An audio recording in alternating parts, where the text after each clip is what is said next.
It's uncertain whether Tony was a regular or not, but Lisa felt a connection with him. Every time they were intimate, she was more passionate and intense with Tony. For him, each encounter with Lisa was a new experience. He seemed both bewildered and strangely fervent. Tony would seize her like a precious gift, pouring all his energy and desire into her, satisfying his needs. He would collapse onto the bed, panting, while Lisa would swiftly rise and dress, as if completing a task. Tony would turn to her, gazing adoringly, and ask, "Will you marry me?" Lisa would whirl around, laughing heartily, "You want to marry me? Are you crazy?" "I'm not crazy. If you don't mind that I'm poor, then be my wife." Lisa would soften, "You want to marry a prostitute? Just get dressed and leave. Go find a decent woman to live with, not in this crowded place." Perhaps everyone knew about the red light district, a bustling and vibrant street. But in some hidden corner, men called it the pleasure street, the street of pink shadows, of night butterflies. And it was also the street of society's most unfortunate souls, including Lisa, a seasoned woman. She had been standing there nightly for 9 years. Around that neighborhood, if you asked about Lisa, curly hair, everyone would know. She was called Lisa Curly Hair because she had naturally curly hair, dyed a bright yellow. Lisa was a free-spirited and reckless woman. Growing up in a poor rural area, she came to this city at 16 to work as a waitress. After 6 years, she switched to the pleasure service for men, what people called prostitution. Every night, she would put on glamorous makeup and stand on the sidewalk of this red light district. Lisa had been in this profession for nearly 9 years.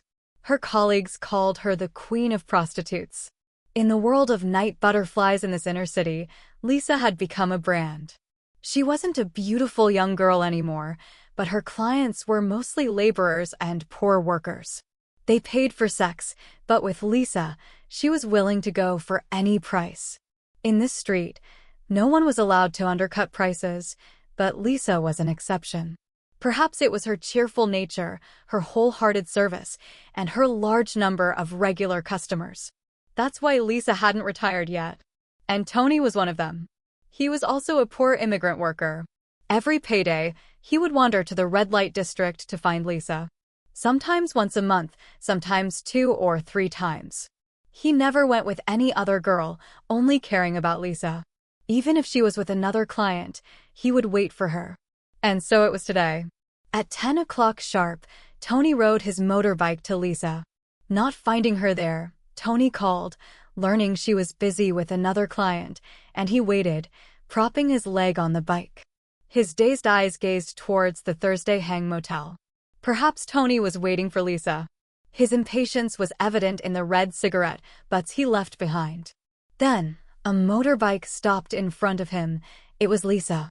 She had returned from her client, back to her usual spot. Seeing Tony, she immediately exclaimed, "Old man, you're here again? You've been coming a lot this month. We just did it last week. Why so eager this week? Or do you miss me? You're too energetic." Tony tossed his cigarette and said, "I missed you. That's why I came." "How many clients did you have today? You look exhausted. Was he too rough? Want to get something to eat? Eat to regain your strength for more." Lisa, also hungry, replied, "All right, let's go." They went to a nearby noodle shop for a late-night meal. Lisa was straightforward and bold, her profession turning her into a machine, devoid of shame or embarrassment. "This is the first time I've eaten with a client. You're the luckiest one among them." Tony smiled happily, his eyes showing his joy. Tony came from a poor rural area, working here for nearly 10 years.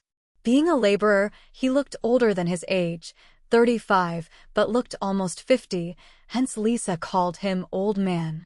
He was kind, honest, hardworking, and yearned for a small love to call his own, but couldn't find one because of his poverty. Tony gazed at Lisa as she slurped her noodles, happy to be with her. His eyes weren't filled with lust, but with a longing for love and warmth. "You look beautiful today," he said. Lisa, still eating, replied, "Stop it, old man. Eat quickly, we have work to do. Don't you want to get married?" Find a decent girl to love and marry. You're old. Stop clinging to prostitutes. It's ruining you. Among all the men, I'm the best. If you get married, invite me, I'll come. Lisa laughed, as if anyone would invite a prostitute to their wedding. Their conversation resembled that of a loving couple or close friends. No one would guess they were a prostitute and her client.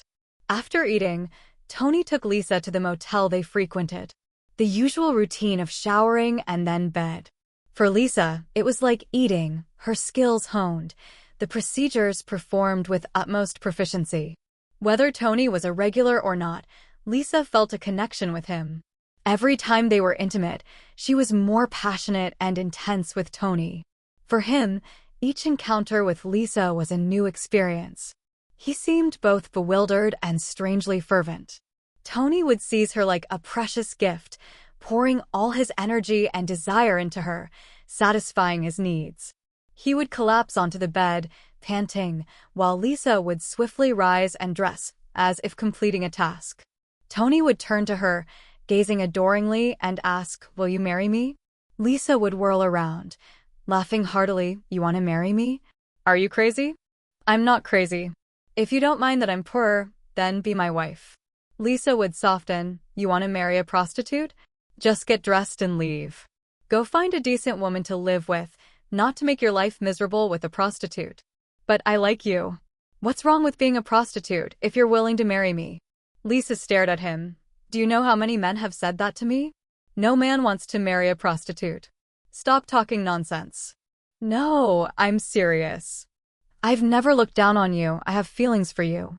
I really want to marry you. I'm just afraid you'll despise my poverty. If you don't, then be my wife." Lisa looked at him gently. "You're too foolish. I don't want to ruin your life. Find a decent woman. I'm not worthy of you. Will you do this forever?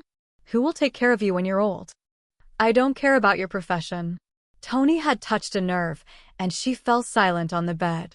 She thought about his words, about her future and her unfinished dreams. She wanted to marry, to have a small family of her own. But she knew her place, her circumstances. No decent man would accept her. She turned and threw his clothes at him. "Prostitutes have their price, you know? Will you always love me? Get dressed, I'll wait for you." She got dressed, took her wallet, and he pulled out 500,000 VND, handing it to her. "Here's your money. Keep it. Put your money away. I'm free today for my future husband, you know? This is work, take this." Tony tried to stuff the money into her pocket, but she snapped. "I said no, I'm not saying it again. I'm free today, consider it a thank you for being a regular." Tony reluctantly put his money away and drove her home. On the way, she smiled, her arms around his waist, like a loving couple. She whispered in his ear, "You really want to marry me? Aren't you afraid people will call you a husband of a prostitute?" He laughed and said loudly, "I don't care about others.